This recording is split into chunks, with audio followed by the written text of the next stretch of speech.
जय माता दी। हर हर महादेव। नमस्कार दोस्तों, स्वागत है आप सभी का एक बार फिर से आपके अपने चैनल पटवाल्स फार्मिंग एंड ब्लॉग्स में। और आज हम बात करेंगे एक महत्वपूर्ण टॉपिक पर, जिस पर कि लोग अक्सर आपको चर्चा करते हुए चौराहों, घरों में, मंदिरों में और कहीं पर भी आपको चर्चा करते हुए मिलेंगे। तो वह टॉपिक है भाग्य या कर्म, कि भाग्य बड़ा है या कर्म बड़ा है। तो चलिए आज हम इसी टॉपिक पर बात करेंगे और इस टॉपिक पर मैं काफ़ी दिनों से सोच रहा था कि आपको कुछ बताया जाए। तो चलिए यहाँ पे भाग्य भी होना और कर्म भी होना। तो देखिए, भाग्य बड़ा है या कर्म बड़ा है, तो पहले तो एक छोटी सी कहानी से शुरुआत करते हैं कि जब श्री कृष्ण भगवान जी का जन्म हुआ था कृष्ण अवतार में, तो उन्होंने अपने मामा कंस का वध अपने हाथों से किया था। तो देखिए यहाँ पे जब कंस ने जब उनकी बहन देवकी से उनके कृष्ण भगवान के भाइयों का जन्म हुआ था, तो उसी समय आकाशवाणी हो चुकी थी कि तुम्हारी बहन के को गर्भ से लेने वाला आठवां बच्चा, आठवां संतान तुम्हारी मृत्यु का कारण बनेगा। तो वहाँ पे आप लगा सकते हैं कि भविष्यवाणी भाग्य, जो कि आठवें बच्चे के जन्म लेने पर ही, जो कि श्री कृष्ण भगवान का जन्म था, तो आठवें बच्चे के जन्म लेते ही वही तुम्हारी मृत्यु का कारण बनेगा और अंत में क्या होता है, वही होता है। तो चलिए बात करते हैं भाग्य बड़ा है या कर्म बड़ा है। तो भाग्य जो कि भगवान द्वारा लिखा जाता है, डेस्टिनी होती है। कर्म है तो हम क्या कर्म करना छोड़ दे या मेहनत करना छोड़ दे। तो देखिए, आपने बहुत जगह सुना होगा कि मेहनत से हम भाग्य बदल सकते हैं और भाग्य, अब देखिए यहाँ पे भाग्य, मेहनत से हम भाग्य तो बदल सकते हैं, लेकिन जो कुछ कर्म है, जैसे कि प्रकृति में मौजूद प्रकृति का मौसम, बारिश, वर्षा, सूखा, पतझड़ और क्या गर्मी आना, बाढ़ आना, प्राकृतिक आपदाएं, और ये सारी चीज़ें ही हमारी क्या होती है, ये हमारे वश में नहीं है। जो कि किसके वश में है, भगवान के वश में है। तो ये चीज़ें हमारे पास धूप, गर्मी, सूरज का उगना, चंद्रमा का प्रकाश देना, ये सारी चीज़ें किस में आती है, प्रकृति में आती है, जो कि भगवान की देन है और जो कि लगातार रहती है, लगातार बदलती रहती है, जिन पर कि हमारा कोई अधिकार नहीं। लेकिन कर्म, कर्म देखिए हमारे पास, अब यहाँ पे हम बात करेंगे आगे कि कर्म कितने प्रकार के होते हैं। तो चलिए, मैं पहुँच चुका हूँ सड़क पर और आज है मेरा 75 हार्ड डे चैलेंज का 63वां दिन। तो 62 दिन पूरे हो चुके हैं और 63वें दिन में पहुंच चुका हूं। तो आपके लिए हर दिन नई कहानी ला रहा हूं। तो देखिए, शुरुआत मैंने किधर से की थी और मैं कहां पर पहुंच रहा हूं, तो आप लगा सकते हैं कि एक छोटा सा भी जो हम खुद से वादा करते हैं, वो हमें कहां तक ले जा सकता है। तो चलिए करते हैं स्ट्रेचिंग और वार्म अप और फिर करते हैं रनिंग। बैठ जाओ।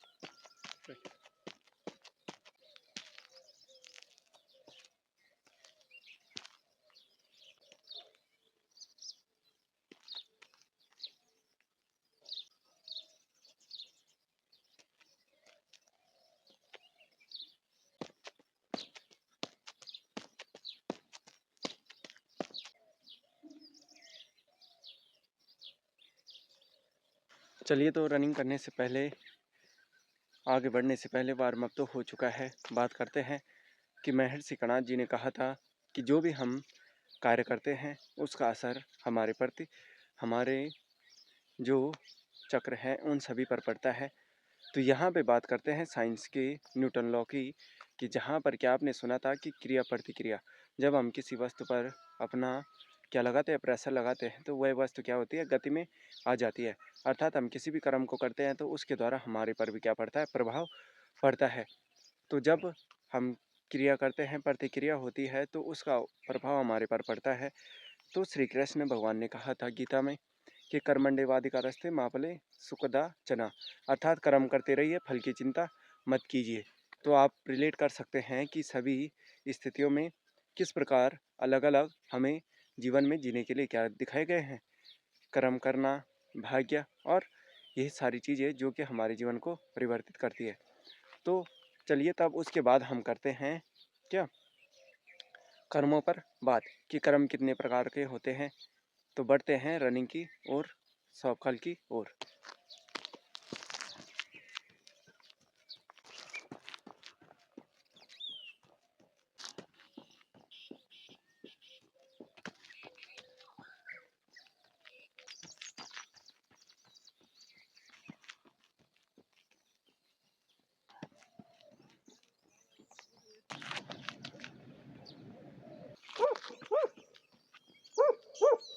चलिए तो दोस्तों, आप करते हैं कर्मों के प्रकार कि कर्म कितने प्रकार के होते हैं।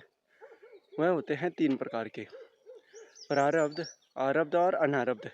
देखिए, प्रारब्ध कर्म क्या हो गए? जो कर्म वर्तमान में ही हमें क्या मिल जाता है? जिनका फल मिल जाता है, या वह कर्म जिनके की जिनसे कि हम वर्तमान में ही क्या कर देते हैं कि जो व्यक्ति अधिक मेहनत करता है वह अधिक सफल हो जाता है।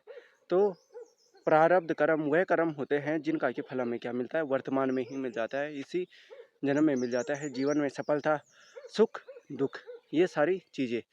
और यही प्रारब्ध कर्म ही हमारे भविष्य की जो कामना है भविष्य को बनाता है। और देखिए, भाग्य भी हमारा पूरा होना चाहिए। देखिए, भाग्य की भी जितने कर्म की प्राथमिकता है उतना ही हमारा भाग्य भी है।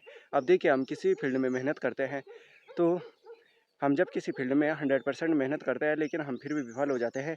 लेकिन वहीं पर अगर दूसरा व्यक्ति उसमें 10 से 20 या 50% में मेहनत करता है तो उसे सफलता मिल जाती है। तो यहाँ पर क्या हो जाता है? भाग्य की बात आ जाती है।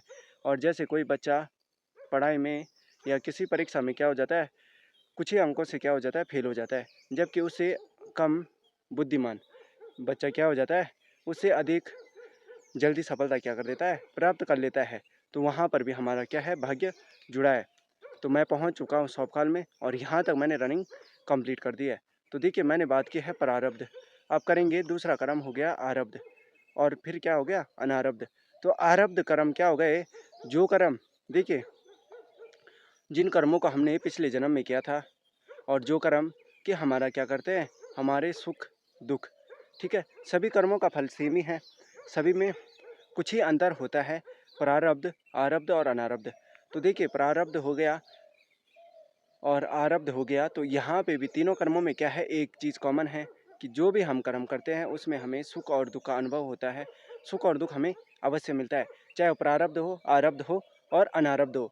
इस गलत फहमी मत रही है कि प्रारब्ध है, आरब्ध है और अनारब्ध है, इसमें कोई। तो देखिए, अब बोलेंगे हम आरब्ध की बात करेंगे, तो आरब्ध वह कर्म हो गए जो कि हम आने वाले समय में करेंगे। देखिए, आपने गीता में कई बार देखा होगा कि गीता के 7वें अध्याय में एक श्लोक है जहाँ पर कि लिखा है कि जो करता है भगवान करता है, जो किया जाता है भगवान की किया जाता है, और जो होता है भगवान के ही द्वारा किया जाता है, देखा जाता है। जो भी हम यहाँ पे कर रहे हैं वह सभी किसकी कृपा से कर रहे हैं? भगवान की कृपा से कर रहे हैं, साक्षात ईश्वर की कृपा से कर रहे हैं। जो हम सुन रहे हैं, देख रहे हैं, बोल रहे हैं, चल रहे हैं, कुछ भी कर्म कर रहे हैं, उन सभी में क्या है? ईश्वर की ही भूमिका है। ईश्वर ने ही हमें इतनी शक्ति दी है कि हम इन कर्मों को पूर्ण कर पाए। अगर ईश्वर हमें क्षण भर के लिए भी अगर शक्ति ना दे तो हम किसी भी कर्म को क्या नहीं कर पाएंगे? पूर्ण नहीं कर पाएंगे। जिस प्रकार के आप देख सकते हैं कि अभी मैं वीडियो बना रहा हूँ, तो यह ईश्वर की क्या है? शक्ति है, ईश्वर के द्वारा दी गई शक्ति है, जिसके के द्वारा मैं अपने कर्मों को पूरा कर पा रहा हूँ। अब देखिए, प्रारब्ध हो गया, आरब्ध हो गया और अनारब्ध हो गया। अब अनारब्ध कौन से कर्म होते हैं? अनारब्ध कौन से होते हैं? देखिए, अनारब्ध कर्म वह होते हैं जिन्हें हम अब कर रहे हैं, या जो हमने पिछले जन्म में कर्म किए हैं, जिनका फल की हमें आने वाले समय या पता नहीं कितने जन्मों में हमें इस कर्मों का फल मिलता है, अनारब्ध। और देखिए, वहाँ पे भी सुख दुख सभी में समान होता है। सुख और दुख सभी कर्मों का क्या है? समान लेखा जोखा होता है। तो अनारब्ध कर्मों में क्या होता है कि अनारब्ध कर्म जो हमने इस जन्म में किए हैं, जिनका फल हमें इस जन्म में नहीं मिलेगा बल्कि हमें दूसरे जन्म में मिलेगा, और दूसरे जन्म में भी हो सकता है कि पूर्ण ना मिले, अधूरा मिले। तो वह हो गए हमारे तीनों कर्म। तो चलिए, करता हूँ मैं वर्कआउट, और पहुँच चुका हूँ मैं, और करते हैं एक्सरसाइज सौंपकाल में।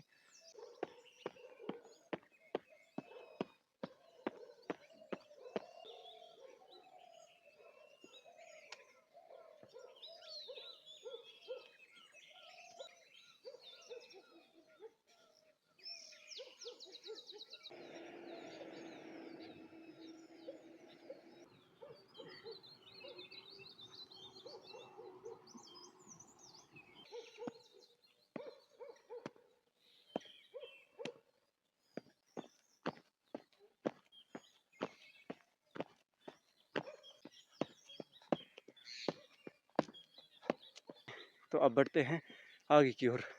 एक बार द्रौपदी युधिष्ठिर से कहती है कि तुम राज्य के सबसे बलवान और सौभाग्यशाली हो जो कि तुमने पांडवों के बीच में जन्म लिया और अपने राज्य को संभाल रहे हो। लेकिन वर्तमान में तुम्हारी परिस्थिति है कि तुम क्या कर रहे हो, एक वन में अपना जीवन बिता रहे हो।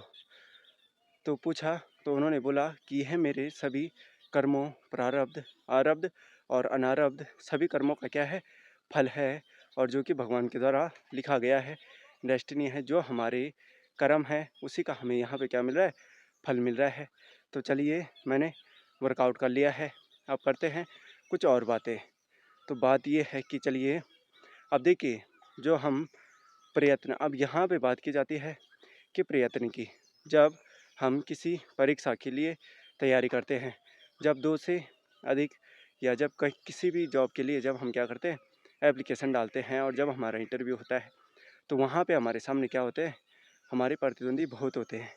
अर्थात प्रतिद्वंदी वहाँ पे क्या होता है कि किसी भी जॉब को पाने के लिए सभी व्यक्ति क्या रहते हैं, हमेशा अपनी तरफ से 100% देते हैं।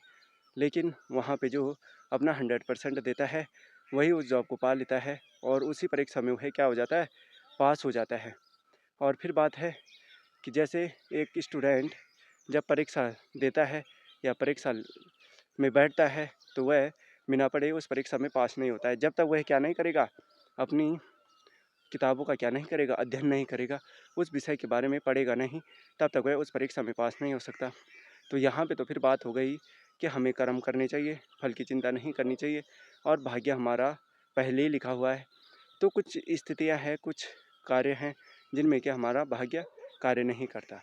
अब जैसे परीक्षा हो गई, तो देखिए बिना पढ़े हम बिना परीक्षा में अगर हम एप्लीकेशन फॉर्म रजिस्ट्रेशन नहीं करेंगे तो हमारा कुछ हो पाएगा, नहीं हो पाएगा। देखिए जब हमें कहीं जाना होता है तो हम क्या करते हैं, पहले टिकट बुक करते हैं। बिना टिकट के हम कहीं नहीं जा सकते हैं।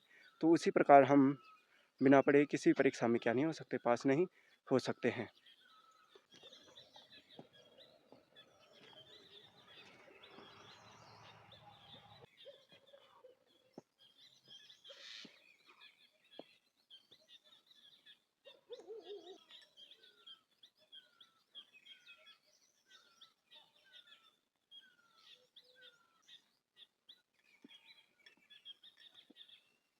अब चलिए, अंत में आप सभी से यही कहना चाहता हूँ कि जितने भी हमारे कर्म हमारे द्वारा किए जाते हैं, प्रारब्ध, आरब्ध और अनारब्ध, इन सभी का फल हमें निरंतर हर जन्म में मिलता रहता है।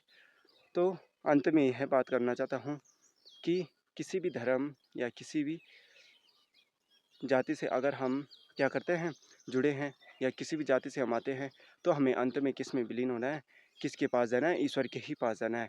और ईश्वर ही समस्त जगत के क्या है, कर्ता धर्ता है, और उन्होंने ही समस्त सृष्टि का जन्म किया है और समस्त जीवों को भी जन्म दिया है। नाना प्रकार के जीवों को और उनके कर्मों में निरंतर लगाया हुआ है। तो चलिए, आज मेरा 63वां दिन पूरा हो चुका है माँ भगवती की कृपा से, और मैं पहुँच चुका हूँ अपने 63वें दिन को पूरा करने के सफ़र में, और मैंने आज कर दिया है।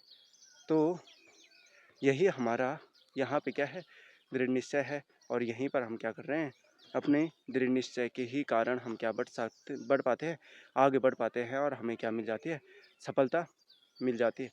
तो यही हमारा क्या है, सबसे बड़ा धर्म है। खुद से किया गया वादा ही हमें क्या करता है, दूसरों से आगे पहुँचाता है, दूसरों से बेहतर बनाता है। और देखिए 63 दिन हो चुके हैं मुझे पूरे। तो देखिए 63 दिन तक लगातार मैं अपनी कंसिस्टेंसी को बनाए हुए रखा हूँ, और ना ही मैंने कहीं पर क्या करा है, इसे छोड़ा है।